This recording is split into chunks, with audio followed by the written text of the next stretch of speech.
गर्भवती महिलांनी कोजागिरी पौर्णिमेला या 4 गोष्टी अवश्य करा। रात्री 11:55 ते 12:30 या वेळेत आपल्या गच्चीमध्ये, टेरेसमध्ये, गॅलरीमध्ये किंवा अंगणामध्ये चंद्राच्या प्रकाशात जास्तीत जास्त राहण्याचा प्रयत्न करा। दुसरी गोष्ट अशी आहे की या चंद्राच्या प्रकाशात उभं राहिल्यानंतर ओम चंद्राय नमः हा मंत्र 11 वेळा तुम्ही म्हणायचा आहे। तिसरी गोष्ट आहे की या चंद्राच्या प्रकाशात जे दूध ठेवलेलं आहे तुम्ही ते दूध तुम्ही त्या चंद्राच्या प्रकाशातच प्राशन करायचं। चौथी गोष्ट अशी आहे की या कोजागिरी पौर्णिमेच्या दिवशी इंद्र आणि महालक्ष्मी माता ही पृथ्वी तलावर विहार करत असते, तेव्हा महालक्ष्मी अष्टक हे तुम्ही 11 वेळा पठण करायचं आहे।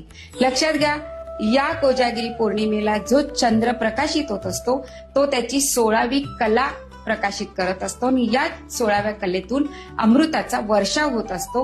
हा वर्षाव असतो, हा औषधी असतो, आयुर्वेदिक असतो आणि आपल्या स्किनसाठी, आपल्या बाळासाठी अतिशय महत्वाचा असतो। चंद्र हा मातेचा कारक असल्यामुळे तुमचं बाळ तुमच्यावर निरतशीय प्रेम करणारं होणार आहे। चंद्र हा मनाचा कारक असल्यामुळे हे होणारं बाळ मानसिक दृष्ट्या अतिशय सुदृढ होणार आहे।